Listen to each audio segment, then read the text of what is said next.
마음을 치유하고 관세음보살 연부를 일심으로 실천하는 관음 기도 도량 광명사.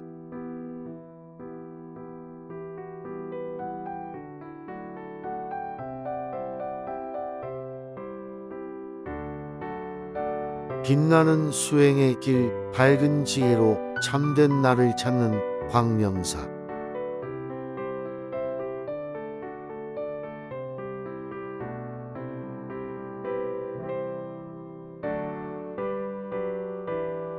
해탈성불에 이르는 수행의 문을 활짝 열었습니다.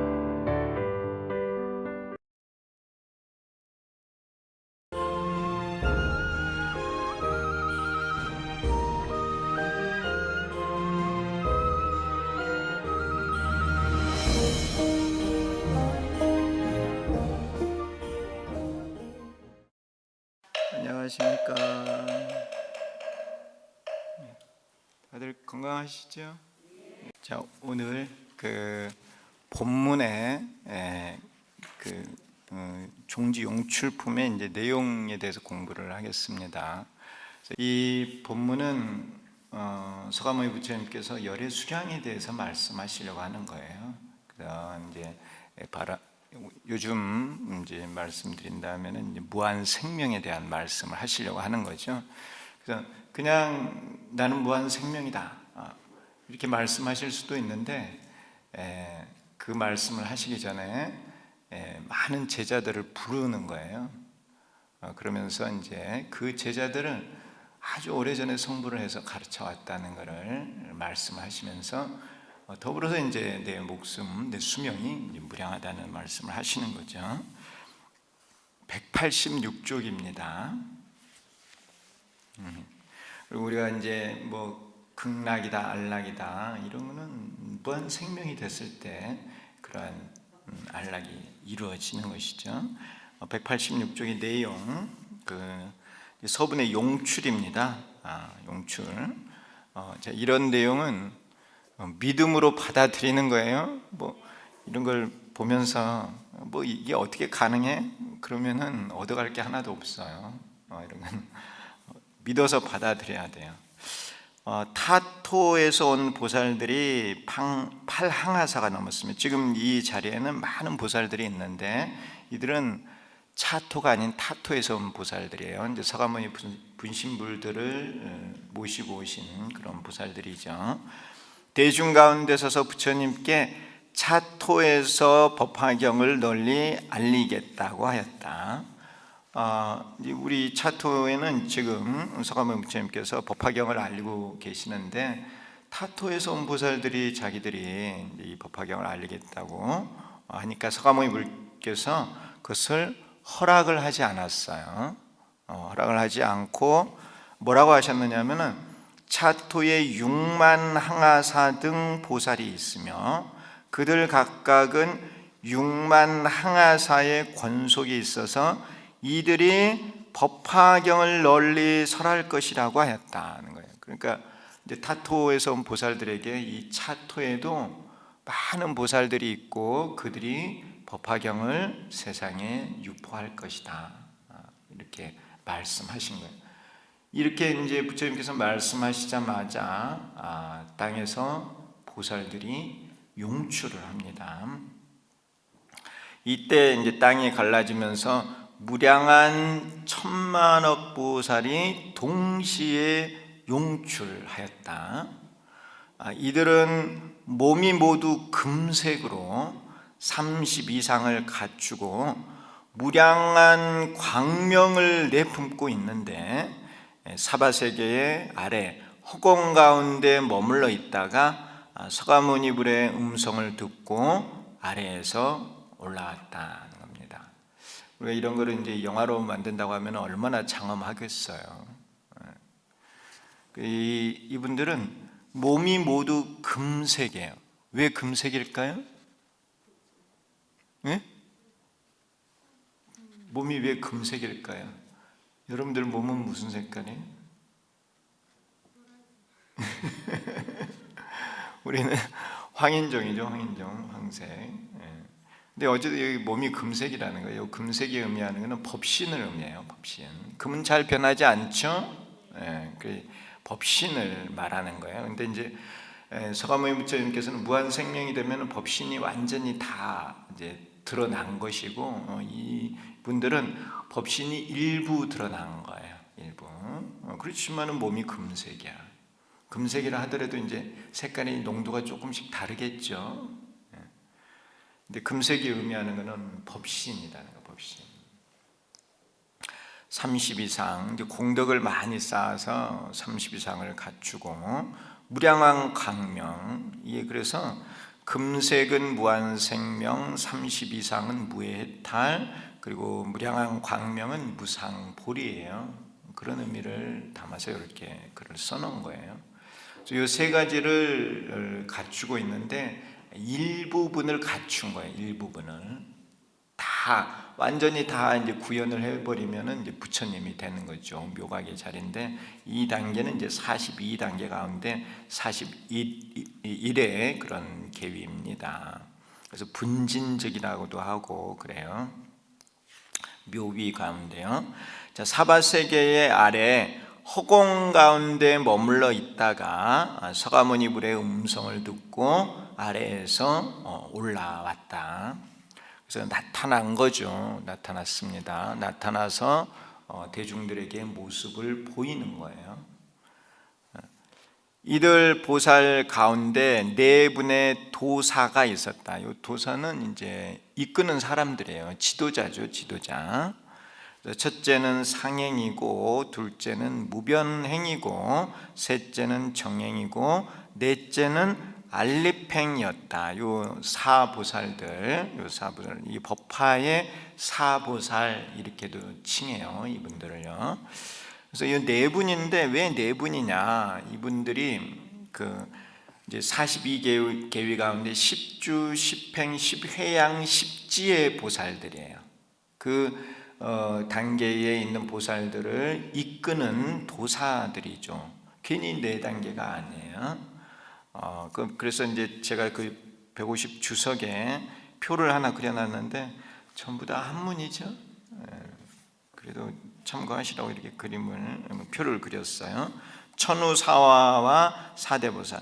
천우사화는 오늘 이제 비가 오고 있는데 천우사화는 서품에 나오는 거예요. 제1서품에 천우사화가 나오죠.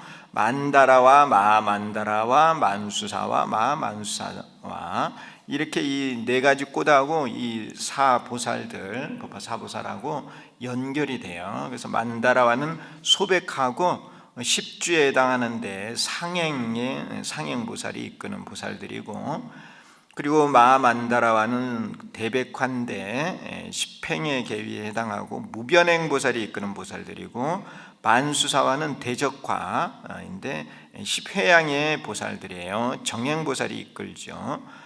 마만수사와는 대적환대 10지의 보살들인데 알리팽 보살이 이끄는 보살들이에요. 그래서 사보살 괜히 네 개가 아니고요. 요 수행 계위와 관련이 있습니다. 그리고 이제 불지지견 계시오입과도 관련이 있어요. 그래서 이들 사보살들이 이끌어서 이렇게 많은 보살들이 올라왔다는 거예요.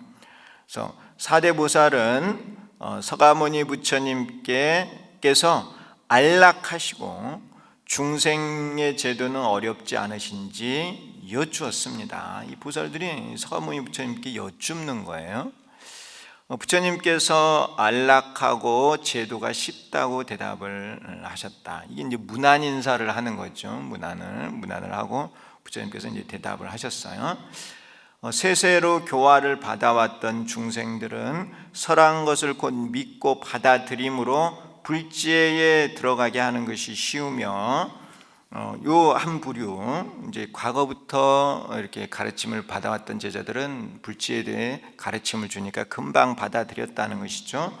또 전에 소승을 배워 익힌 자들은 차츰 가르쳐서 지금 법화경을 듣게 해서 불지에 들어가게 함으로 쉽다고 하셨습니다. 그래서 이 부처님께서 중생 제도에 대해서 두 가지로 나누어서 설명을 하신 거예요. 뭐냐면은 서가모니 부처님, 그러니까 적불로 오시기 이전에부터 가르쳐왔던 제자들, 그러니까 그들을 가르치는 게 쉬운 거고, 왜? 과거부터 오랫동안 가르쳐왔으니까. 그리고 이제 과거 3000년 전에 적불로 오셔서 그때 출가하셔서 도를 이루시고 40여 년을 가르쳐왔던 이 제자들, 이들을 가르치는 게 쉽다 하는 이런 두 가지로 말씀을 하신 거예요.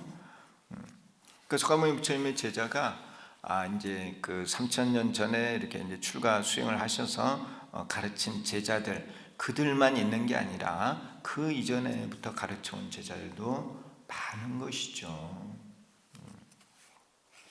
이게 이제 그 용출의 내용입니다. 그러니까 부처님께서 이제 타방에서 온 보살들이 이 차토에서 법화경을 유포하겠다고 하니까 이제 그만두라고 하시면서 이 차토에도 많은 보살들이 있어서 법화경을 유포할 것이다 이렇게 말씀하시니까 땅에서 막 무수한 보살들이 올라오는 거예요. 그들이 부처님께 문안을 하고 그래서 부처님께서 그들에게 이제 대답을 하시는 그 내용까지가 용출입니다. 그래서 이 땅에서 용출한 이 보살들이 도대체 누구인가 의문이 생겨나는 거예요. 그 의문을 누가 제시했느냐 하면은 미륵보살이 의문을 제기했습니다.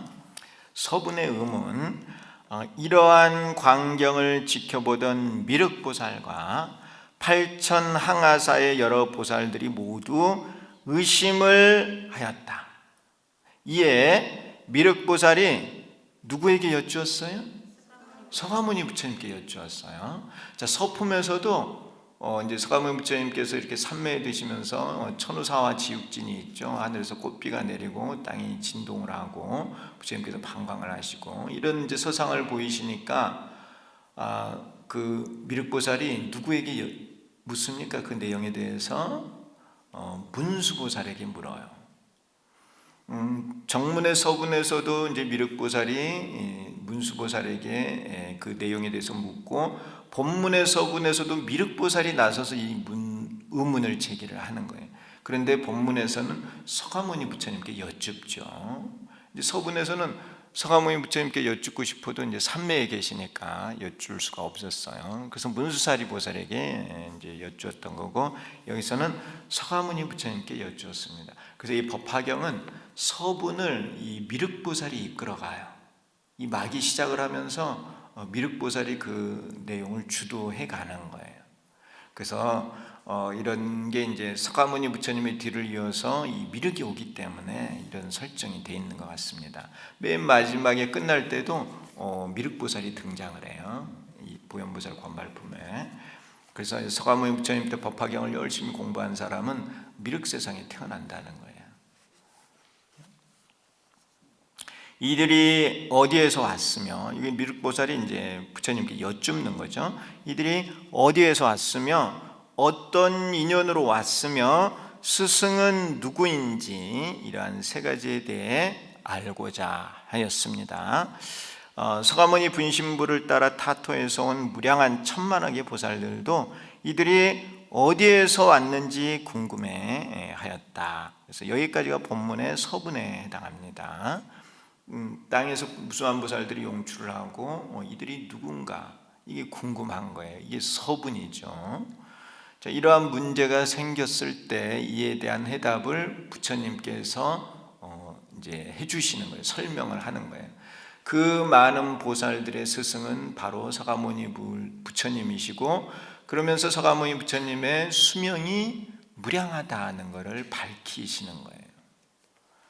그러니까 부처님의 수명은 이렇게 무량한 수명이라는 걸 우리가 알 수 있습니다. 예. 그 이제 정분의 개허, 이거는 이제 경계하고 이제 허락하는 내용인데요. 이 부분에 이제 원문을 보면은 부처님께서 믿어야 함을 아주 강조를 하고 계세요. 아주 믿음을 강조를 하고 있습니다. 왜냐하면은 믿기 어려우니까는 꼭 믿어야 된다는 것을 강조하시는 거예요. 미륵보살의 질문에 대해 서가모니 부께서 의심하지 말고 믿을 것을 강조하면서 대답할 것을 허락하시는 부분부터 본문의 정분이다. 이와 같은 대사에 대해 질문하는 미륵보살을 칭찬하였습니다. 그러니까 질문 잘하면 칭찬받아요. 그리고 근데 이 질문하는 게 중요해요. 뭔가 알아야지 질문을 하거든요. 아무것도 모르면 질문도 못해요. 그리고 모두 일심으로 정진의 갑옷을 입고 견고한 뜻을 내어 들을 것을 말씀하셨다. 부처님께서 지금 제불지혜, 제불자재 신통지력, 제불사자 분신지력, 제불위맹 대세지력을 드러낸다고 하셨다는 겁니다. 그래서 왜 이런 말씀을 하셨느냐? 이 내용이 중요한 것 중에서도 중요하다는 거예요. 그래서 이런 이제 말씀을 하신 거예요. 그래서 이 본문의 이 내용은 서가모니 부처님 설법 가운데 가장 중요한 내용이야. 그리고 바로 여기에 우리가 이 말씀하신 이대로 이 법을 성취해야 합니다. 정분의 약 개근현원, 이제 개원현실에 대한 말씀 이제 시작하게 되죠. 우리 이 줌에 좀 뭐 한 가지 말씀드리고 가고 싶은 게 있어요. 그 얼마 전에 그 세계에서 제일 부자가 다녀갔다 그래요. 누군지 아시죠? 세계에서 제일 부자가 누군가요? 예? 예? 바이든은 대통령이고요.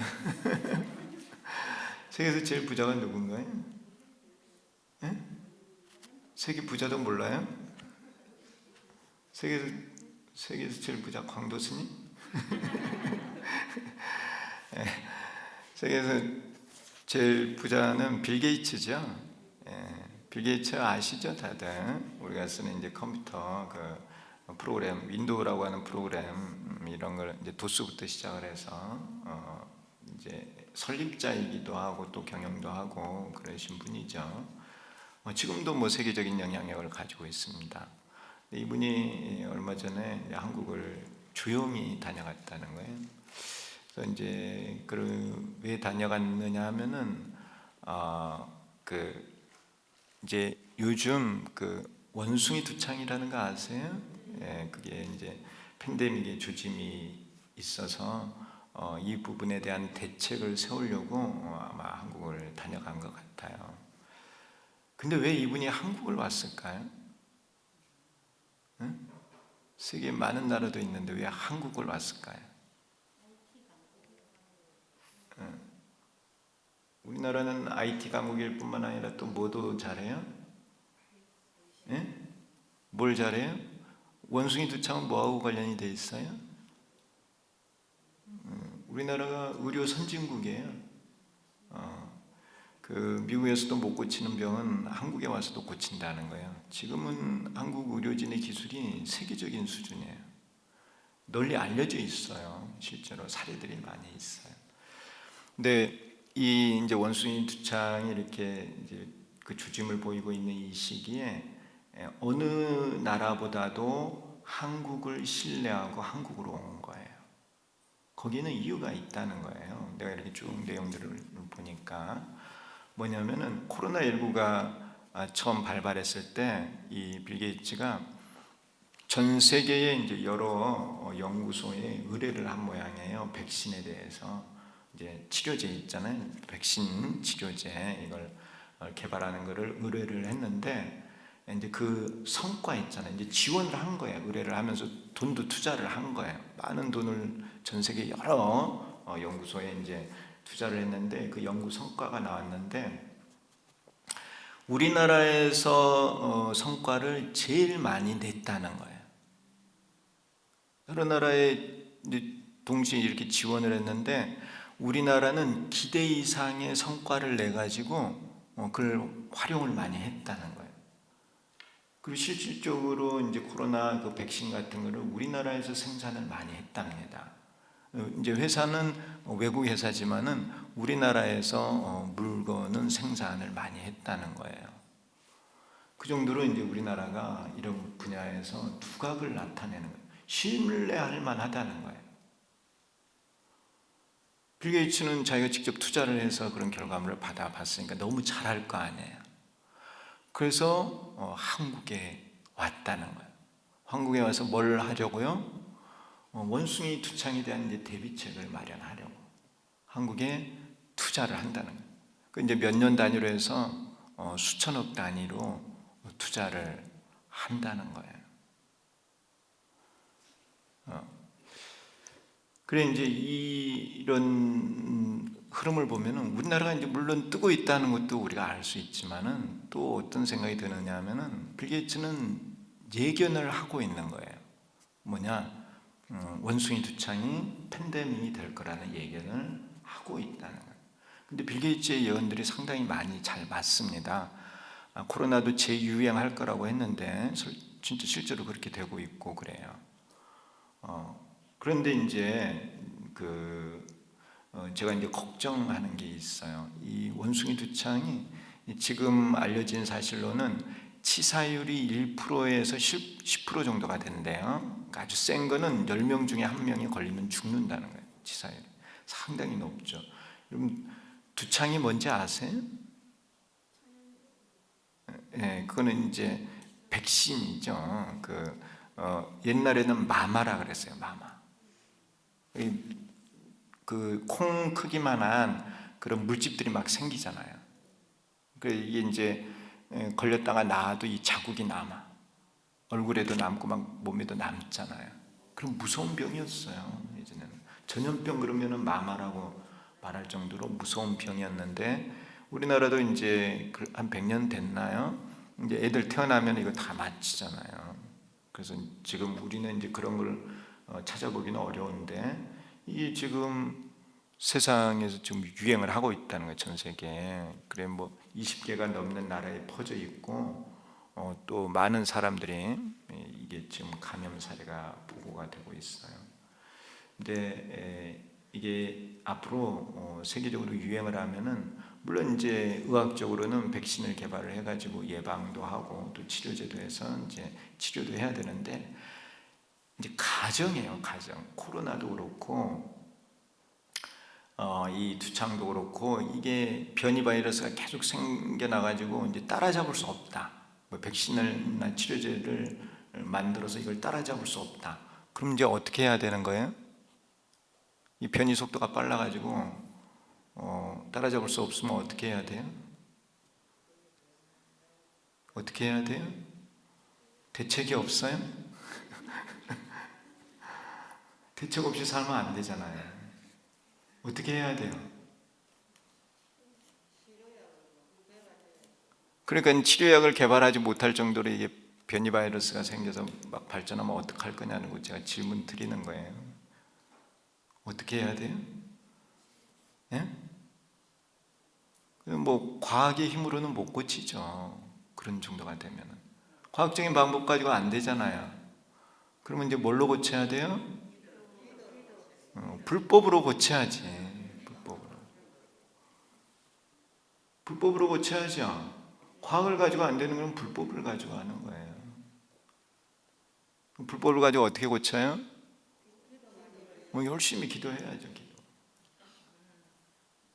여기 법화경에 나와 있는 내용을 바탕으로 관세음보살을 일심으로 칙명하면은 모든 고통에서 건져 주신다는 거예요. 또 법화경 열심히 공부하면은 부처님께서 열의 옷으로 덮어 주시고. 근데 이제 나는 이제 이런 현상을 보면서 그런 생각을 했어요. 정말 대주사님은 대단하신 분이다. 대주사님께서 벌써 이런 걸 다 예견하시고 우리들에게 처방을 해주셨어요. 처방을. 무슨 처방을 해주셨느냐? 코로나는 일종의 감기예요. 감기. 그런 데는 뭐가 좋냐면 생강이 좋아요. 생강. 그리고 그 전에 우리 여기 광명사도 막 생강차 끓이고 그랬죠. 생강이 진짜 좋아요. 그리고 이 마마는 뭐가 좋느냐면, 마마는 뭐가 좋을까요? 마마는 피마자. 피마자 아시죠? 피마자가 좋아. 말을 피하는 거죠. 이름도 아주 잘 맞아요. 근데 이제 거기에서 끝나는 게 아니다는 거예요. 나는 분명히 믿고 있어요. 이제 생강차나 피마자가 코로나도 치유를 하고 앞으로 이런 마마가 오면은 마마도 치유할 거라는 믿음을 저는 강하게 가지고 있어요. 그런데 이제 우리가 생각을 한번 해보자는 거예요. 여기서 이제 믿음이라는 말이 나왔기 때문에 내가 말씀을 드리는 거예요.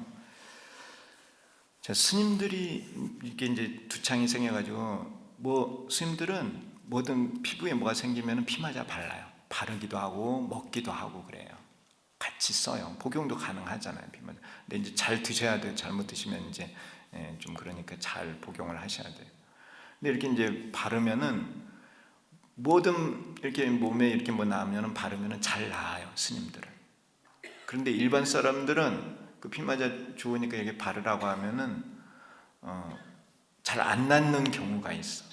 똑같은 피마자잖아요. 똑같은 피마자인데 똑같은 증상에 스님들이 바르면 잘 나아. 일반 사람들이 바르면 잘 안 나. 뭐가 차이가 있을까요? 그게 바로 믿음이야, 믿음. 이 약이 내 몸의 병을 다 치유할 수 있다. 이런 강한 믿음을 가지고 이걸 하면은 나아. 근데 이걸 바르면서 뭐 될까? 이러면은 약효가 안 나와. 생강을 먹으면서도 마찬가지야. 이거 먹으면은 다 나아. 아무런 이상 없어.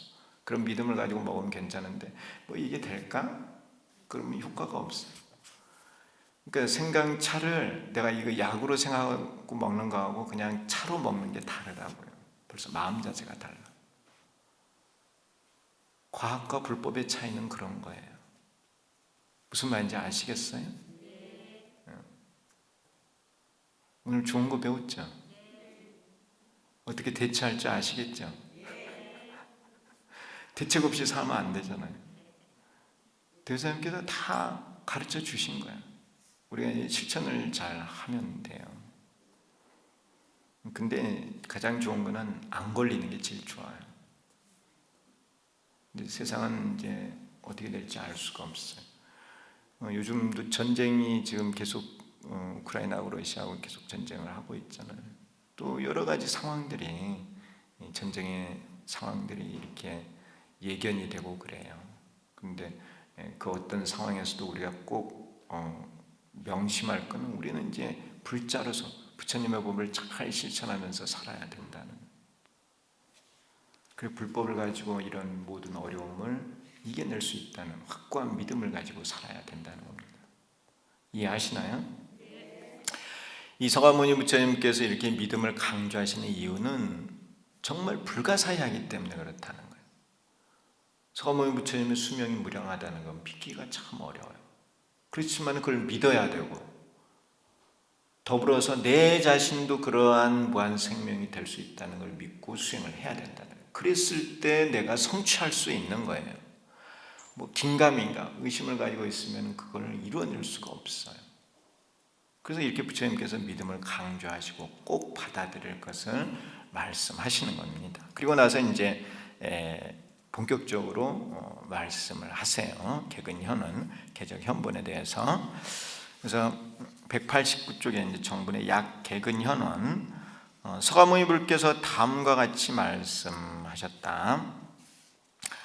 이들 여러 대보살 마하살은 무량무수한 아승지의 숫자로 땅에서 용출하였는데 이제 헤아릴 수도 없이 많다는 거예요. 숫자가요.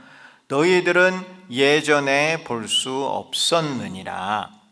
내가 이 사바세계에서 무상보리를 이미 얻고 나서 이러한 여러 보살들을 교화하고 이끌어서 그 마음을 조복해 하고 보리의 마음을 내게 하였느니라.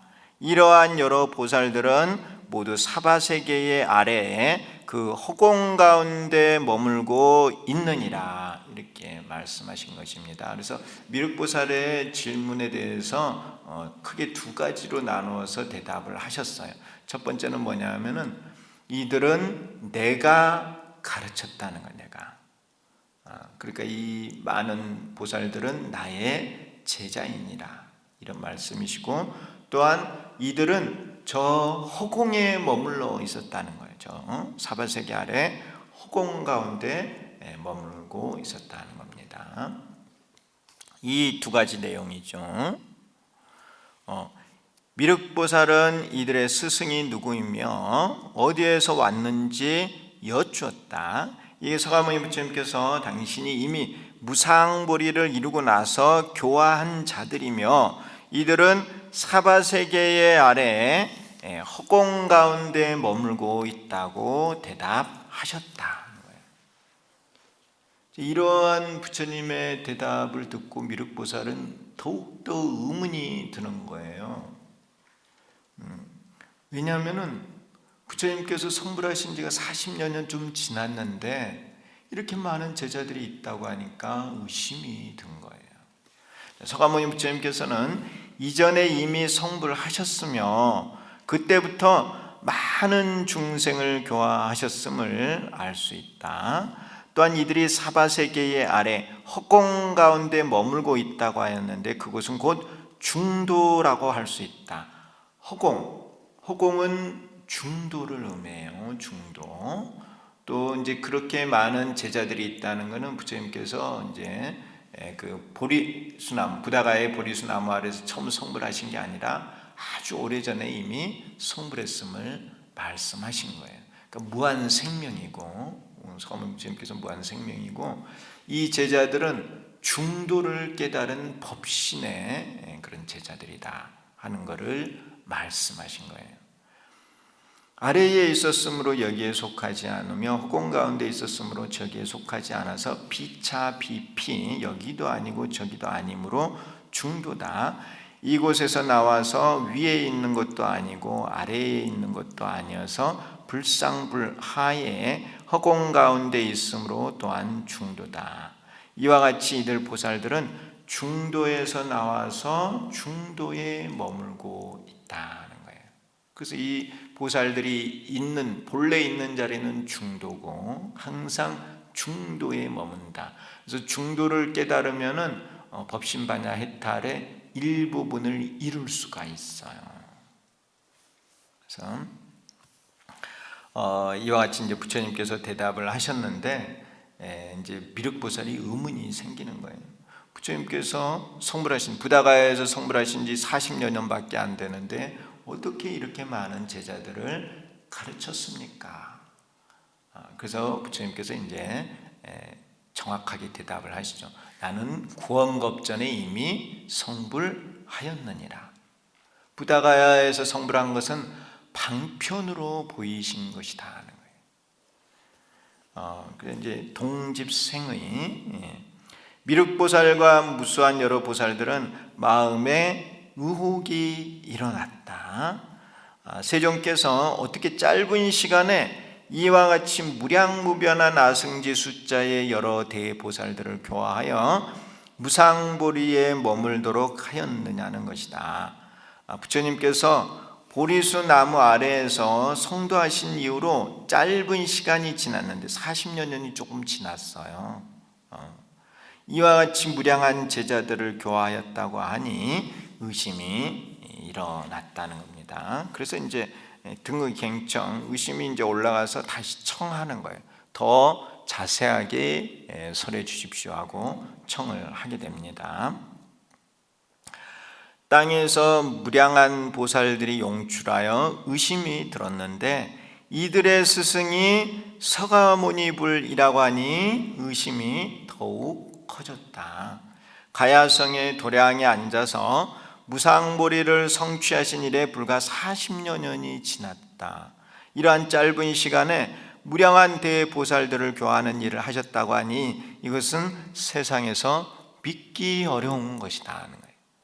부처님께서 믿으라고 이렇게 했는데도 이게 믿기가 어렵다는 거죠. 비유하면 25세의 아버지가 100세의 아들이 있다고 하는 것과 같아요. 비유의 내용이 여기 자세히 서려져 있어요. 본문에 25살이 아버지야, 100세가 아들이야. 잘 이해가 안 되죠? 그런데 이제 아버지 나이를 실제로 알고 봤더니 25세가 아니고 나이가 없어. 무한 생명이라서요. 그래서 25세 아버지는 이제 겉으로 드러나는 적불의 모습이에요. 실제로는 그 무량한 수명을 가진 그런 본불의 과거, 현재, 미래에 걸쳐서 한 생명으로 이어지고 있는 그런 본불이시다는 거예요. 부처님께 이러한 의문을 해결해 주시라고 미륵보살이 다시 청하였습니다. 이러한 미륵보살의 청에 의해서 이제 열애수량품을 설하게 됩니다. 자, 제15 종주용출품의 대의입니다. 대의, 그 192쪽에요.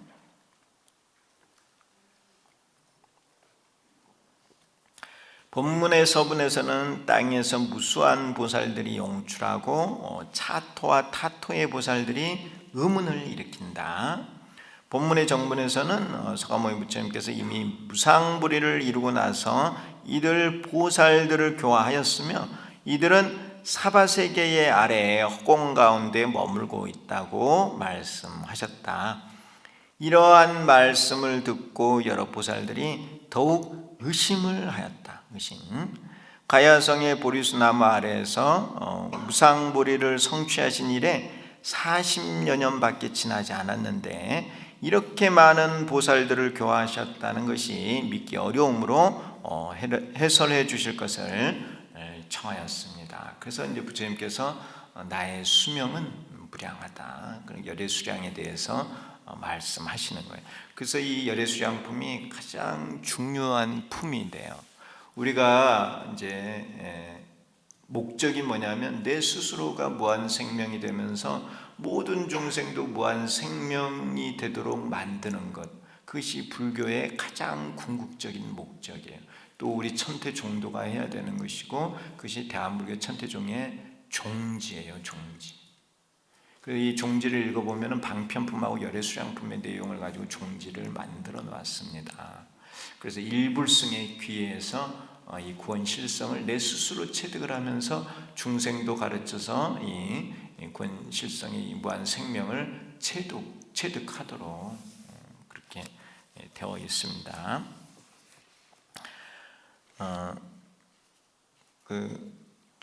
제16 열애수량품 193쪽입니다.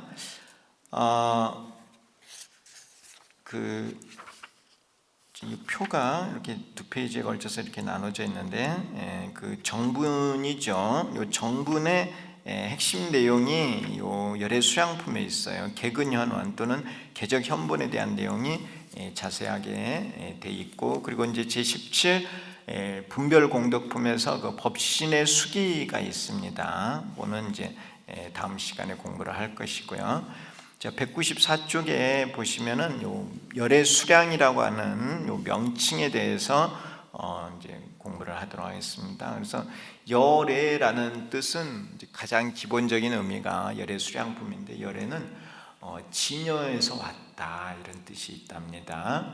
진여에 도달해서 진여에서 와서 우리를 진여로 이끄시는 분이 열애라는 거예요. 듣고 계세요? 네, 열애가 같을 여자의 올레자예요. 올레. 네, 그래 그 같을 여는 진여를 말해요. 진여라는 것은 참되고 같다 이런 뜻이에요. 그래서 진여는 이제 실상 진리를 말하기도 하지만은 또한 무한 생명을 말하기도 해요. 또 법신을 말하기도 해요. 또 법계라고도 하고 표현은 많아요. 그래서 여기서는 어떻게 보면 이제 무한 생명이죠. 무한 생명에 도달해서 무한 생명에서 오셔서 우리들을 또 무한 생명의 세계로 이끌어 가시는 분이 열애라는 거예요. 열애. 진여에서 오시고 진여에 도달해서 진여에서 오셔서 우리를 진여로 이끌어 가시는 분, 그러한 분이 열애라는 거예요.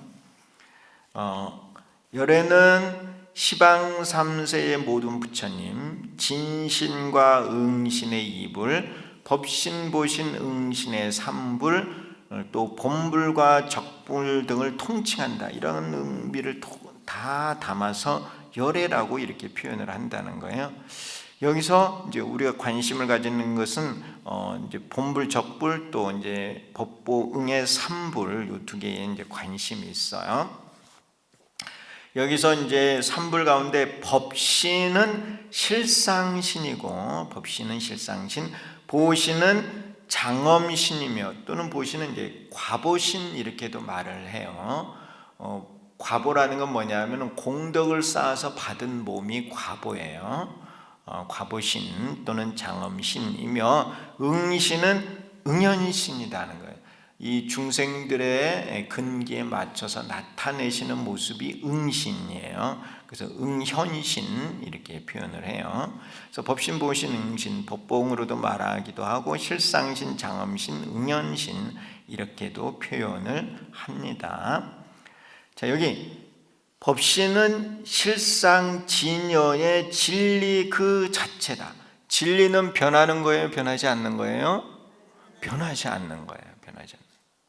변하지 않는 한 생명, 그게 바로 무한 생명이거든요.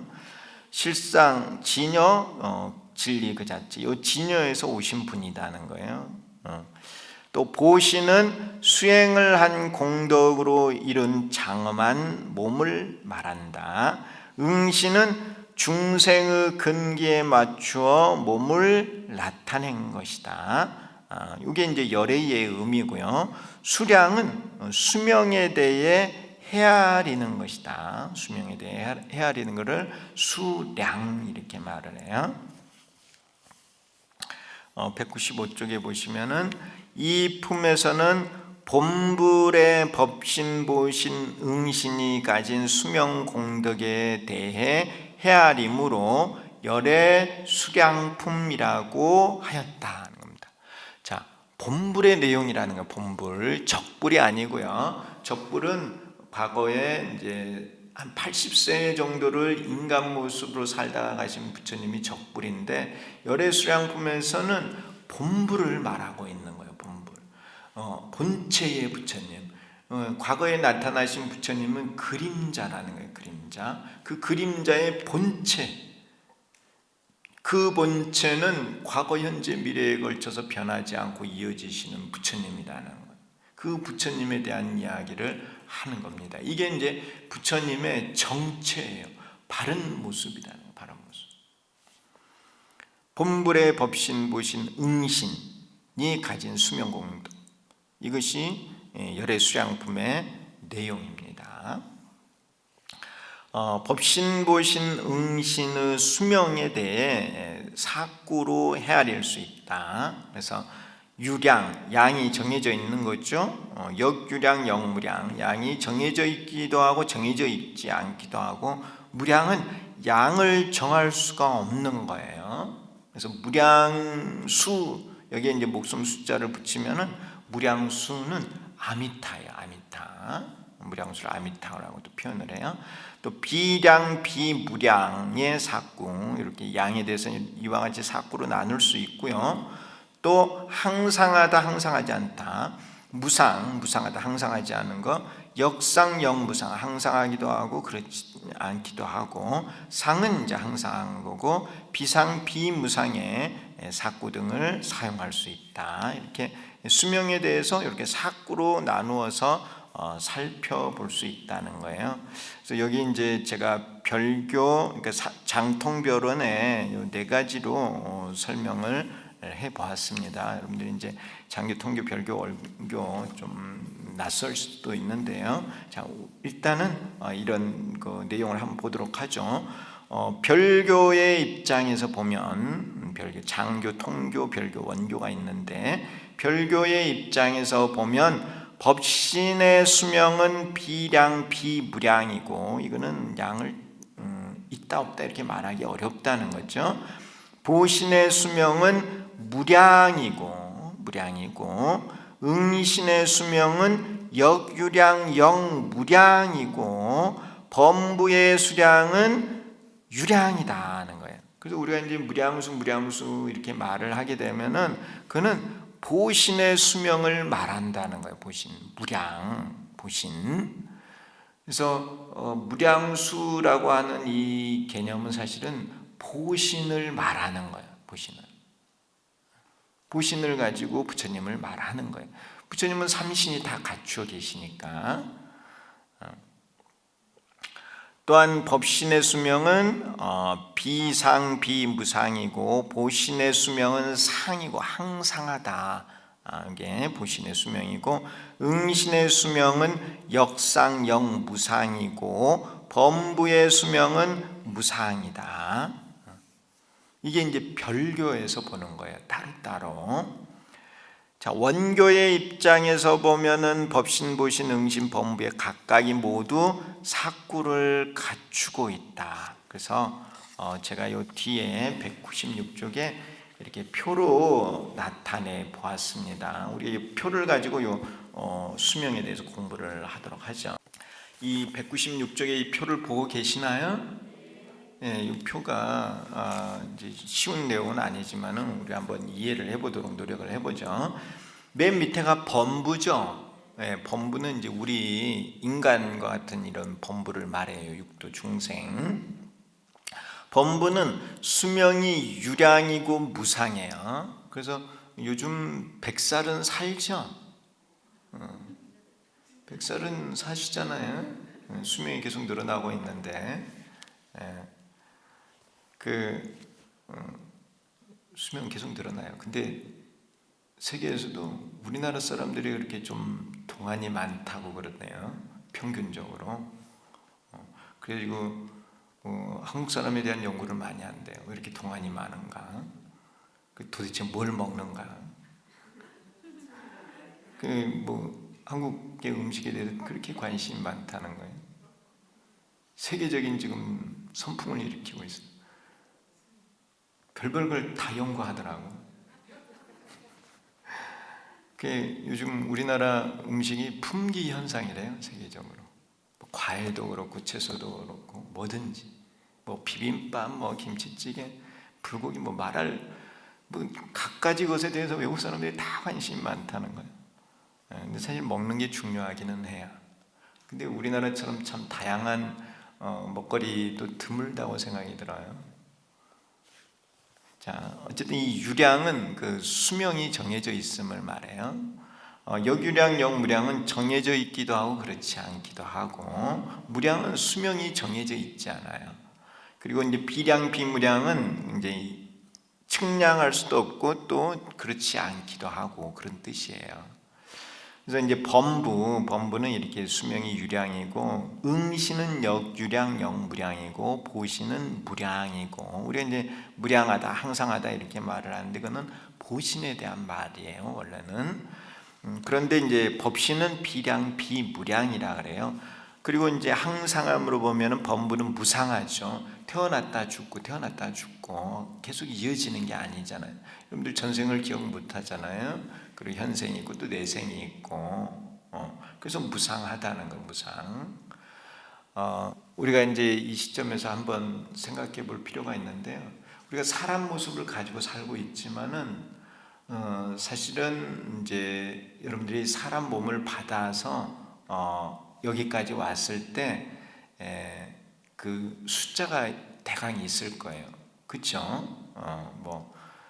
한 번 인간 몸을 받았다가 이제 두 번째 오는 경우도 있을 거고, 100번을 받았다가 또 101번째 올 수도 있는 거고, 1000번을 받았다가 1001번째 오는 경우도 있고, 그런 경우가 있을까요? 없을까요? 다 다르겠죠? 왜? 무상하니까. 또 인간 몸 받기 전에는 축생 몸으로 있었겠죠. 이렇게 해서 바뀌어가는 거예요. 똑같은 인간 모습을 가지고 산다 하더라도 능력이 다르고 공덕이 다르고 다 다르잖아요. 그런데 이제 사람 몸을 많이 받으면은 똑똑해진대요. 사람 몸을 많이 받아서 이렇게 사람으로 살다가 가면은 다음에 올 때는 똑똑해진다는 거예요. 그러니까 이제 똑똑하니까 또 사람들이 이끌어갈 수 있는 게 되겠죠. 그러니까 알고 보면은 세상에 그냥 되는 법은 없어요. 어떤 단체에서 지도자가 된다. 그러면 그 사람은 전생에 많은 사람 몸을 받아서 와서 지도자가 된다고 볼 수 있는 거예요. 다 그렇다고 말할 수는 없지만 평균적으로 흐름 자체가. 이해하시나요? 또 내가 지금 이렇게 열심히 또 살고 있으면 다음 생에는 또 내가 언젠가 또 지도자가 되는 거예요. 집에서 이제 부모가 아이를 낳아서 키우면 또 그 아이가 어른이 되면 또 가장이 되는 거잖아요. 또 그 가장이 돼서 또 아이를 낳아서 또 키우면은 또 그 아이가 또 커서 가장이 되고 그러는 거예요. 자, 어쨌든 무상하다는 거. 범부는 무상이에요. 응시는 역상영 무상. 보시는 상, 항상하다는 거죠. 법시는 비상, 비무상이에요. 그런데 이렇게 네 개로 나누는 거는 별교에서 이렇게 나눈다는 거, 별교에서. 그런데 이 법화경은 원교를 가지고 말을 하고 있어요. 원교. 우리가 배우는 이 법화경은 원교예요. 그래서 원교의 수명은 뭐냐면 범부도 사구를 모두 갖추고 있다는 거예요. 범부도, 범부. 우리가 범부예요. 그런데 우리 안에 유량, 역유량, 역무량, 무량, 비량, 비무량, 무상, 역상, 역무상, 상, 비상, 비무상이 다 있다는 거예요. 우리한테. 이해하시나요? 이해 잘 못해요? 자, 이 네 가지로 다 말할 필요도 없이 우리가 무량하고 항상한 게 우리한테 있다는 거예요. 우리한테. 여러분들이 무한 생명의 본체를 가지고 있다는 거예요. 우리가 100년을 살다 이렇게 가는 것 같지만은 실제로는 우리는 무한 생명이 있다는 거예요. 범부도 그렇고 응신도 그렇고 보신도 그렇고 법신도 그렇고 사구를 모두 다 갖추고 있어요. 이게 원교의 의미예요. 원교. 자, 시작이 유량이고 끝이 비량, 비무량이라고 하면은 원교는 뭐냐면은 범부도 시작과 끝이 있고 응신도 시작과 끝이 있고 보신도 시작과 끝이 있고 법신도 시작과 끝이 있어요. 자, 그 전에도 한번 말씀드렸나 모르겠는데, 이렇게 이 뚜껑이 둥글잖아요. 둥근 뚜껑이 있는데 이 둥근 뚜껑의 시작과 끝은 어디예요? 시작과 끝이 어디예요? 둥근 뚜껑은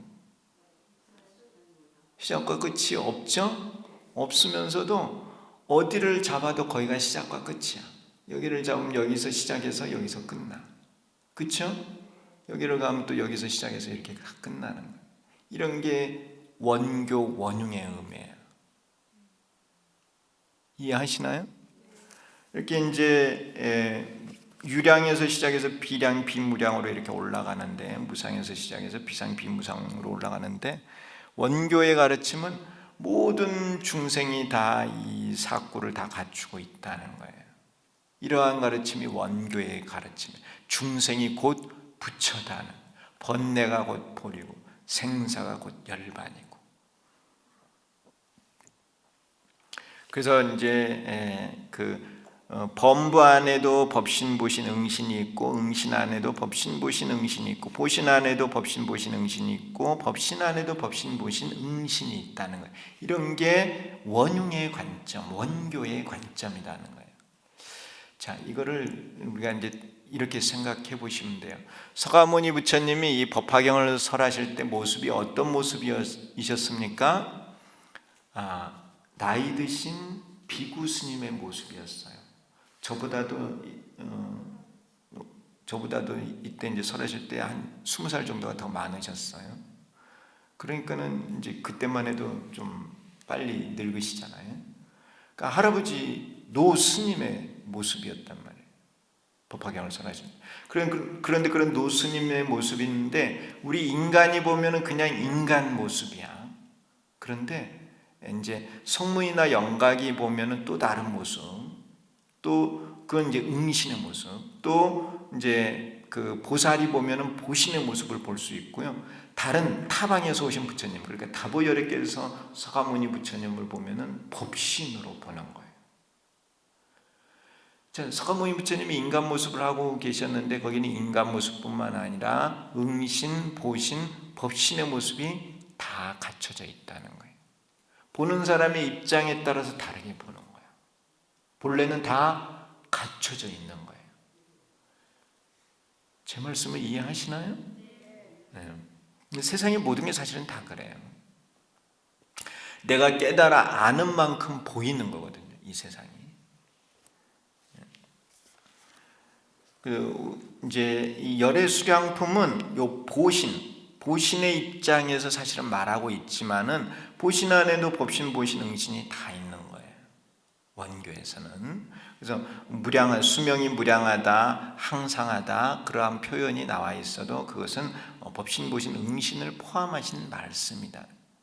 여기서는요. 자, 그래서 이제 설명을 제가 해놨습니다. 196쪽에 있는 거예요. 그래서 그 190쪽의 이 설명이 이 내용이 중요한 거예요. 이 내용이. 원교의 입장에서 보면은 일신이 곧 삼신이며 하나도 아니고 다르지도 않다. 일신이 곧 삼신. 하나이면서 셋이고 셋이면서 하나예요. 그러니까 원흉한 몸이죠. 일신이고 삼신이며 하나도 아니고 다르지도 않다. 하나와 셋이 하나도 아니고 다르지도 않다는 거예요.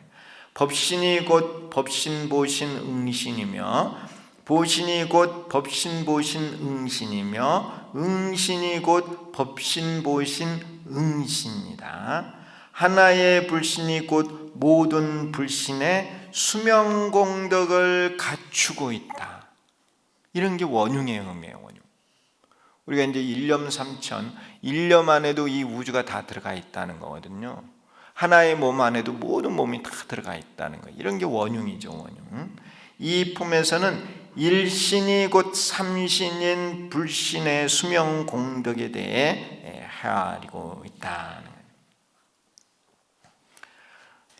법화경 이외의 다른 경전은 가야성의 보리수 나무 아래에서 성취하신 법신과 보신을 본불이라 하고 이러한 본불이 나타낸 응신을 적불이라 한다는 거예요. 그런데 이제 그 법화경 이외의 다른 경전도 그렇지만은 많은 스님들도 이와 같이 말하는 스님들이 많아요. 지금도 많아, 지금도. 그는 왜냐하면 법화경에 이런 삼신의 일신이 삼신인 의미를 이해를 못하니까 그래요. 그런데 법화경은 구원의 본시에 도량에서 이룬 삼신을 본불이라 하고 중간과 가야성의 보리수 나무 아래에서 이룬 삼신을 적불이라 해서 다른 경전과 다르다. 서가모니 부처님께서 구원겁전에 성불하셨을 때 그때 법신, 보신, 응신이 다 있었고요. 그 이후로 이제 수적을 그림자로 나타나시면서 중생교화를 하셨는데 그때도 법신, 보신, 응신이 항상 있었고 부다가야의 보리수 나무 아래에서 성불 하셨을 때도 그때도 법신, 보신, 응신이 다 있으셨다는 거예요. 항상 법신, 보신, 응신을 갖추고 계셨다는 거예요. 그런데 그거는 사실은 서가모니 부처님뿐만 아니라 우리도 마찬가지예요. 그런데 이제 다른 건 뭐냐면은 서가모니 부처님은 다 그걸 깨달아서 알고 계신다는 거죠. 우리는 무명 속에 있어서 그것을 모르는 거예요.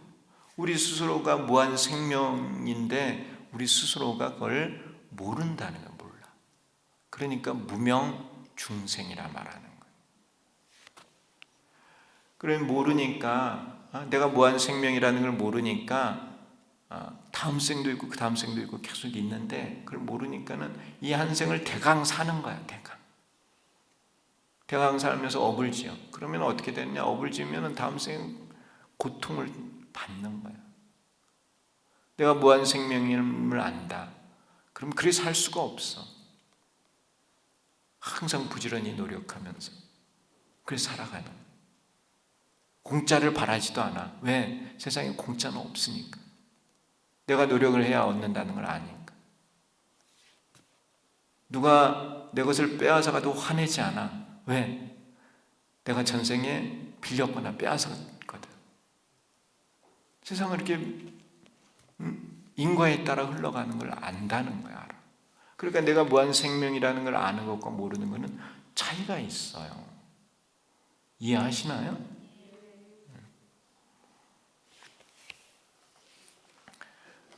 그러니까 알면은, 어리석음이 없으면은 화를 내지 않아요. 욕심 부리지도 않아요. 모르니까 화도 내게 되고 욕심도 부리는 거예요. 이해는 하고 계시나요? 다른 말씀이 아니고 여러분들이 무한 생명이라는 거예요. 우리가 이제 열심히 수행을 해서 내 스스로가 무한 생명임을 깨달아야 되는 거예요. 그리고 이제 본불이 아니면 적불을 드릴 수가 없으며 본불이 아니면 적불이 아니면 본불을 드러낼 수 없다. 자, 본불 처음 성불하신 부처님께서 무한 생명으로 이어지시면서 적불로 나타나세요. 그러니까 본불이 있어야 적불로 나타나는 것이고 우리는 또 적불을 통해서 본불의 존재를 알게 되는 거예요. 그러니까 적불로 오셔서 우리들에게 본불을 가르치니까 우리가 본불을 아는 것이고, 그러니까 적불과 본불은 다르면서도 하나다는 거예요. 따라서 본불과 적불이 비록 다르지만 또한 무사이한 하나다. 이러한 본불의 삼신이 가진 수명 공덕에 대해 헤아림으로 열의 수량품이라고 하였다는 겁니다. 그래서 그 본불의 삼신, 본불의 법신, 보신, 응신에 대한 내용이 열의 수량품의 내용이에요. 본불의 삼신이 가진 수명 공덕, 그 공덕, 수명 공덕에 대해서 헤아림으로 열의 수량품이라고 하였습니다. 그 내용이 좀 어렵긴 하죠. 우리가 이제 이 법신, 삼신에 대한 내용을 보았는데, 그래도 이런 내용을 이해하기 위해서 노력을 해야 하시는 거고, 이거는 서가모니 부처님에 대한 이해이기도 하지만 결국은 내 자신에 대한 이해예요. 나의 본체가 뭐냐? 내 안에 법신, 보신, 응신이 다 갖추어져 있다는 거예요. 우리가 그렇게 갖춰져 있지만은 그것을 꺼내서 쓸 줄을 모르는 거야. 왜? 무명 때문에. 그리고 장애가 있어. 왜? 죄업이 있으니까. 그러니까 제대로 활동을 못 하는 거야. 장애가 있어서. 그러니까 죄업을 없애고 공덕을 쌓고 또 수행을 해서 무명을 없애고, 그래서 이 삼신을 다 드러내서 써야 되는 거예요. 중생교화에 나서야 돼요. 내 스스로 무한 생명이 되면서 중생도 가르쳐서 무한 생명이 되게 만들어야 되는 거예요. 알고 잘 아셨나요? 네. 이게 부처님께서 이 사바세계에 오신 진정한 뜻이에요. 진정한 뜻. 대조사님께서 이 사바세계, 중생세계에 왜 오셨느냐? 우리를 교화를 해서 모두가 다 무한 생명이 되게 하시려고, 연화극락으로 인도하시려고 오셨다는. 당신께서 이미 무한 생명을 성취하셨어요. 무한 생명을 성취하신 다음에 우리 중생세계에 오셔서 무한 생명이 되는 법을 가르쳐서 우리를 무한 생명이 되게 하기 위해서 오셨다는 거예요. 그런 의미가 바로 열애라는 거죠. 열애. 오늘은 이 열의 수양품의 명칭에 대한 이 부분까지 말씀을 드리겠습니다. 그래서 다음 시간에 이제 본격적으로 부처님께서 하신 말씀을 가지고 열의 수양품을 공부하도록 하겠습니다. 늘 건강하시고 또 다음 시간에 뵙도록 하겠습니다. 감사합니다.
하셨으니 법신 보시능신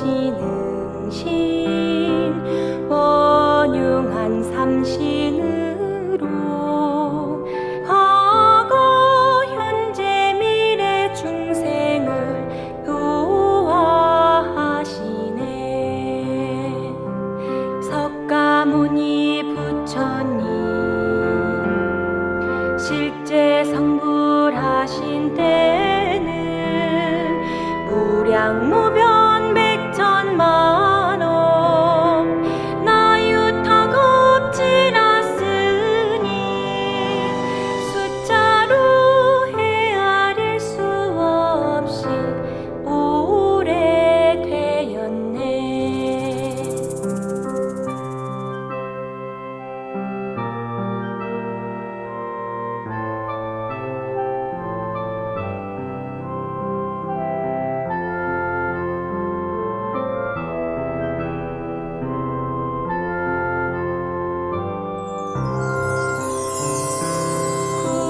구원겁전 보살도 닦아 성불하시